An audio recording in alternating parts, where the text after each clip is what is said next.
ಸ್ನೇಹಿತರೆ, ದೊಡ್ಡ ಮಟ್ಟದ ಆಪರೇಷನ್ ಕಮಲಕ್ಕೆ ಕೈ ಹಾಕಿದ್ದಂತಹ ರಾಷ್ಟ್ರೀಯ ಬಿಜೆಪಿ ನಾಯಕರಿಗೆ ಈಗ ಬಹುದೊಡ್ಡ ಶಾಖವನ್ನು ಕೊಡ್ತಕ್ಕಂಥ ಒಂದು ಘಟನೆ ನಡೀತಾ ಇದ್ದು, ರಾಜ್ಯದಲ್ಲಿ ಆಪರೇಷನ್ ಕಮಲ ದೊಡ್ಡ ಮಟ್ಟದಲ್ಲಿ ನಡೆಯುತ್ತೆ. ಆ ಮೂಲಕ ಅಸ್ತಿತ್ವದಲ್ಲಿರ್ತಕ್ಕಂಥ ಕಾಂಗ್ರೆಸ್ ಸರ್ಕಾರವನ್ನು ಪತನಗೊಳಿಸೋದ್ರ ಮೂಲಕ ರಾಜ್ಯದಲ್ಲಿ ಬಿಜೆಪಿ ಹಾಗೂ ಇತರೆ ಪಕ್ಷಗಳೊಂದಿಗೆ ಮೈತ್ರಿ ಸರ್ಕಾರ ಅಧಿಕಾರಕ್ಕೆ ಬರುತ್ತೆ ಅಂತಕ್ಕಂಥ ಮಾತನ್ನು ಹೇಳ್ತಾ ಬರ್ತಿದ್ದಂತಹ ಬಿಜೆಪಿಯ ರಾಷ್ಟ್ರೀಯ ನಾಯಕರಿಗೆ ಇದೀಗ ಬಹುದೊಡ್ಡ ಒಂದು ಶಾಕ್ ಎದುರಾಗಿದ್ದು, ಬಿಜೆಪಿಯ ಆಪರೇಷನ್ ಕಮಲಕ್ಕೆ ವಿರುದ್ಧವಾಗಿ ಬಿಜೆಪಿಗೆ ಆಪರೇಷನ್ ಅನ್ನು ಮಾಡ್ತಕ್ಕಂಥ ಒಂದು ಘಟನೆ ನಡೆದಿದ್ದು, ಈ ಮಹಾನ್ ನಾಯಕ ಬಿಜೆಪಿ ರಾಷ್ಟ್ರೀಯ ನಾಯಕರ ಲೆಕ್ಕಾಚಾರವನ್ನೇ ತಲೆಕೆಳಗು ಮಾಡಿದ್ದಾರೆ ಅಂತಕ್ಕಂಥ ಮಾತುಗಳು ಕೇಳಿ ಬರ್ತಾ ಇದ್ದಾವೆ.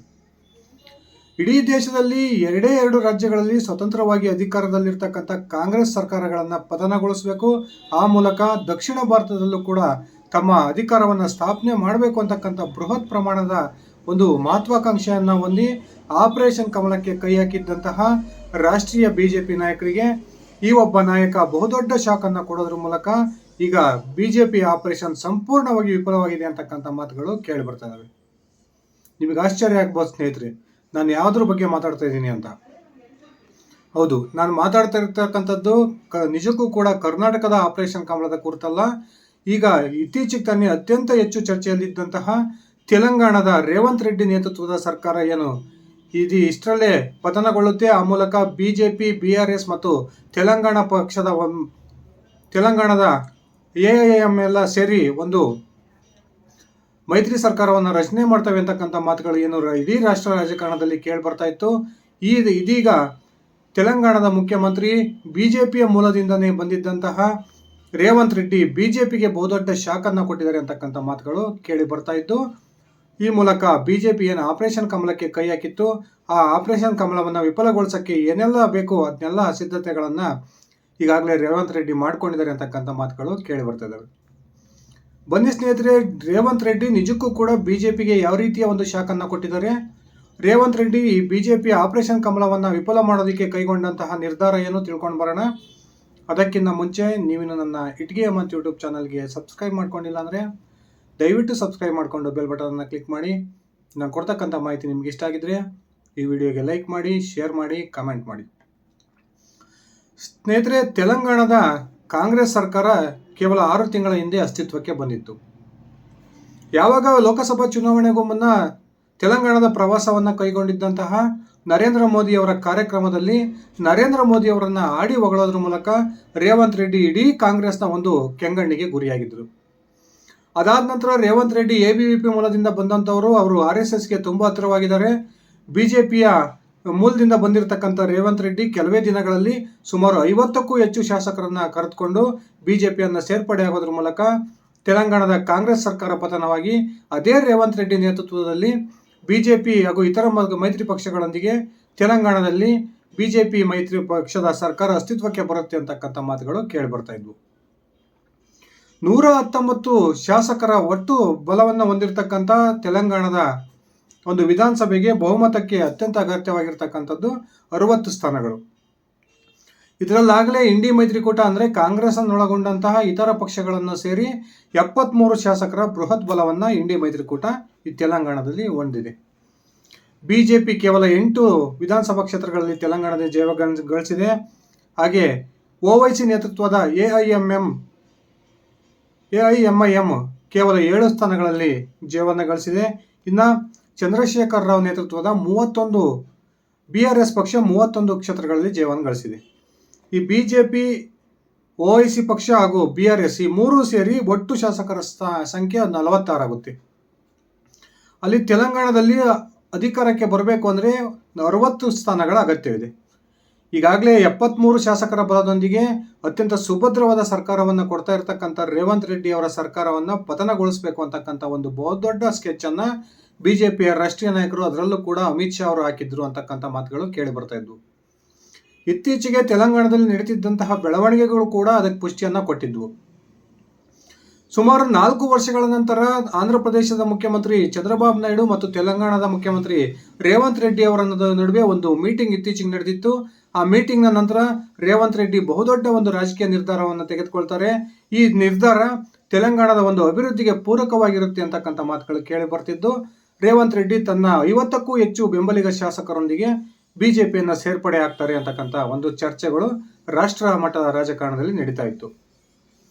ಆದರೆ ಇದೀಗ BRS ಹಾಗೂ ಬಿಜೆಪಿಗೆ ಬಹುದೊಡ್ಡ ಶಾಕ್ ಅನ್ನು ಕೊಟ್ಟಿರತಕ್ಕಂಥ ರೇವಂತ್ ರೆಡ್ಡಿ ವಿರೋಧ ಪಕ್ಷಗಳ ಒಂದು ಶಾಸಕರ ಸಂಖ್ಯೆಯನ್ನು ಕುಗ್ಗಿಸೋ ಪ್ರಯತ್ನಕ್ಕೆ ಕೈ ಹಾಕಿದ್ದು, ಇದರ ಮೊದಲ ಹಂತವಾಗಿ BRSನ 5 ಶಾಸಕರನ್ನ ತನ್ನ ಕಾಂಗ್ರೆಸ್ಗೆ ಸೇರ್ಪಡೆ ಮಾಡಿಕೊಂಡಿದ್ದಾರೆ.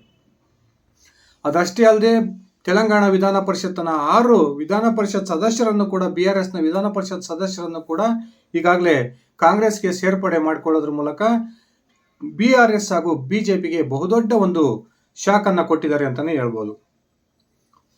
ತೆಲಂಗಾಣದಲ್ಲಿ 73 ಸಂಖ್ಯೆಯಲ್ಲಿರ್ತಕ್ಕಂಥ ಇಂಡಿ ಮೈತ್ರಿಕೂಟದ ಶಾಸಕರನ್ನ ಹೊಡೆದು ಅವರನ್ನ ಬಿಜೆಪಿಗೆ ಸೇರ್ಪಡೆ ಮಾಡಿಕೊಳ್ಳೋದ್ರ ಮೂಲಕ ದಕ್ಷಿಣ ಭಾರತದ ಏನು ಕಾಂಗ್ರೆಸ್ ಅಧಿಕಾರದಲ್ಲಿ ಇರ್ತಕ್ಕಂಥ ಒಂದು ರಾಜ್ಯವನ್ನು ತನ್ನ ಕೈವಶ ಮಾಡಿಕೊಳ್ಬೇಕು, ಆ ಮೂಲಕ ಒಂದೇ ಒಂದು ರಾಜ್ಯದಲ್ಲಿಯೂ ಕೂಡ ಏನು ದಕ್ಷಿಣ ಭಾರತದಲ್ಲಿ ಬಿಜೆಪಿ ಅಧಿಕಾರದಲ್ಲಿಲ್ಲ, ಈ ಬಿಜೆಪಿಯನ್ನ ಒಂದು ರಾಜ್ಯದಲ್ಲಿ ಅಧಿಕಾರಕ್ಕೆ ತರಬೇಕು ಅಂತಕ್ಕಂಥ ಒಂದು ಚಿಂತನೆ ಹಾಗೂ ಯೋಚನೆಯಲ್ಲಿ ಬಿಜೆಪಿಯ ರಾಷ್ಟ್ರೀಯ ನಾಯಕರಿದ್ದರು.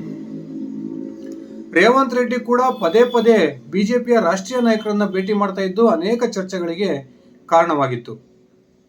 ಇತ್ತೀಚೆಗೆ ತಾನೇ ದೆಹಲಿಗೆ ಹೋಗಿದ್ದಂತಹ ರೇವಂತ್ ರೆಡ್ಡಿ ಬಿಜೆಪಿಯ ಬಹುದೊಡ್ಡ ಮಟ್ಟದ ನಾಯಕರನ್ನ ಸಪ್ರೇಟ್ ಆಗಿ ಭೇಟಿ ಮಾಡೋದ್ರ ಮೂಲಕ ರೇವಂತ್ ರೆಡ್ಡಿ ಇನ್ನೇನು ಬಿಜೆಪಿ ಸೇರ್ಪಡೆ ಆಗೇ ಬಿಡ್ತಾರೆ ಅಂತಕ್ಕಂಥ ಒಂದು ಊಹಾಪೋಹಗಳು ರಾಷ್ಟ್ರ ರಾಜಕಾರಣದಲ್ಲಿ ಎದ್ದಿದ್ವು. ಇದೀಗ ರೇವಂತ್ ರೆಡ್ಡಿ ಮತ್ತೊಮ್ಮೆ ಪಕ್ಷ ನಿಷ್ಠೆಯನ್ನ ಮೆರೆದಿದ್ದು ತನ್ನ ಏನು ತೆಲಂಗಾಣದಲ್ಲಿರ್ತಕ್ಕಂಥ ವಿರೋಧ ಪಕ್ಷದ ಒಂದು ಶಾಸಕರ ಒಂದು ಸಂಖ್ಯೆಯನ್ನ ಕುಗ್ಸೋಕೆ ಪ್ರಯತ್ನಕ್ಕೆ ಕೈ ಹಾಕಿದ್ದು, ಆ ಮೂಲಕ ವಿರೋಧ ಪಕ್ಷಗಳಿಗೆ ಬಹುದೊಡ್ಡ ಶಾಕನ್ನು ಕೊಡೋದಕ್ಕೆ ರೆಡಿಯಾಗಿದ್ದಾರೆ. ಇನ್ನೂ ಸುಮಾರು BRSನ 18ರಿಂದ 20 ಶಾಸಕರು ಕಾಂಗ್ರೆಸ್ಗೆ ಸೇರ್ಪಡೆ ಆಗ್ತಾರೆ ಅಂತಕ್ಕಂಥ ಮಾತುಗಳು ಕೂಡ ಕೇಳಿ ಬರ್ತಾ ಇದ್ದಾವೆ. ಆ ಮೂಲಕ ಈ ಆಪರೇಷನ್ ಕಮಲಕ್ಕೆ ಬಿಜೆಪಿ ತೆಲಂಗಾಣದಲ್ಲಿ ಕೈ ಹಾಕಿತ್ತು. ಆ ಬಿಜೆಪಿ ನಾಯಕರಿಗೆ ಬಹುದೊಡ್ಡ ಮುಖಭಂಗ ಇದರಿಂದ ಆಗಿದೆ ಅಂತಕ್ಕಂಥ ಒಂದು ಸ್ಪಷ್ಟ ಸೂಚನೆಗಳು ರೇವಂತ್ ರೆಡ್ಡಿ ಅವರ ಈ ಮಹತ್ವದ ನಡೆಯಿಂದ ಗೊತ್ತಾಗ್ತಾ ಇದೆ. ಸ್ನೇಹಿತರೆ, ರೇವಂತ್ ರೆಡ್ಡಿ ಗುಜರಾತ್ ಮಾಡೆಲ್ ಅನ್ನ ಹೊಗಳಿದ್ರು. ಅದೇ ರೀತಿ ನಮ್ಮ ರಾಜ್ಯಕ್ಕೆ ನರೇಂದ್ರ ಮೋದಿ ಅವರ ಸಹಕಾರ ಬೇಕು ಅಂತಕ್ಕಂಥದ್ದು ಕೇಳಿದ್ರು. ಇದೆಲ್ಲದರ ಹಿಂದೆ ರೇವಂತ್ ರೆಡ್ಡಿ ಬಿಜೆಪಿ ಸೇರ್ಪಡೆ ಪಕ್ಕ ಅಂತಕ್ಕಂಥ ಒಂದು ಚರ್ಚೆಗಳು ಕೂಡ ನಡೀತಾ ಇದ್ವು. ಆದರೆ ರೇವಂತ್ ರೆಡ್ಡಿ ಅವರ ಈಗಿನ ನಡೆಯನ್ನ ನೋಡಿದ್ರೆ ರೇವಂತ್ ರೆಡ್ಡಿ ಅವರಿಗೆ ತೆಲಂಗಾಣದ ಅಭಿವೃದ್ಧಿ ಅಷ್ಟೇ ಮುಖ್ಯ. ಆ ಒಂದು ತನ್ನ ರಾಜ್ಯದ ಅಭಿವೃದ್ಧಿಗಾಗಿ ಕೇಂದ್ರ ಸರ್ಕಾರದ ಸಹಕಾರವನ್ನ ರೇವಂತ್ ರೆಡ್ಡಿ ಕೇಳಿರೋದ್ರಲ್ಲಿ ಯಾವುದೇ ಒಂದು ತಪ್ಪಿಲ್ಲ ಅಂತಕ್ಕಂಥ ಭಾವನೆ ಇದೀಗ ತೆಲಂಗಾಣದ ಮತದಾರರಲ್ಲಿ ಬರ್ತಾ ಇದೆ. ಇತ್ತೀಚೆಗೆ ಅಸ್ತಿತ್ವಕ್ಕೆ ಬಂದಂತಹ ತಮ್ಮ ಸರ್ಕಾರದಲ್ಲಿ ಅನೇಕ ಜನಪ್ರಿಯ ಯೋಜನೆಗಳನ್ನ ಘೋಷಣೆ ಮಾಡಿರ್ತಕ್ಕಂಥ ರೇವಂತ್ ರೆಡ್ಡಿ ಅವರು ಈಗಾಗಲೇ ಜನಪ್ರಿಯ ಮುಖ್ಯಮಂತ್ರಿ ಅಂತಕ್ಕಂಥ ಒಂದು ಬಿರುದನ್ನ ಪಡೆದಿದ್ದಾರೆ. ಇತ್ತೀಚೆಗೆ 2 ಲಕ್ಷದವರೆಗಿನ ರೈತರ ಸಾಲ ಮನ್ನಾವನ್ನು ಘೋಷಣೆಯನ್ನು ಕೂಡ ರೇವಂತ್ ರೆಡ್ಡಿ ಮಾಡಿದ್ದು, ತಾನು ಚುನಾವಣೆ ಪೂರ್ವದಲ್ಲಿ ಕೊಟ್ಟಿರ್ತಕ್ಕಂಥ ಭರವಸೆಯನ್ನ ಈಡೇರಿಸಿದ್ದೀನಿ ಅಂತಕ್ಕಂಥ ಒಂದು ಭಾವನೆ ರಾಜ್ಯದ ಜನರಿಗೆ ಬರೋದಕ್ಕೆ ಕಾರಣವಾಗಿದ್ದಾರೆ. ಈ ರೀತಿ ಬಿಜೆಪಿಯ ಆಪರೇಷನ್ ಕಮಲಕ್ಕೆ ಬಹುದೊಡ್ಡ ಹೊಡೆತವನ್ನು ಕೊಡೋದ್ರ ಮೂಲಕ ಆಪರೇಷನ್ ಮಾಡಿದ್ದಾರೆ ರೇವಂತ್ ರೆಡ್ಡಿ ಅಂದರೆ ತಪ್ಪಾಗೋದಿಲ್ಲ.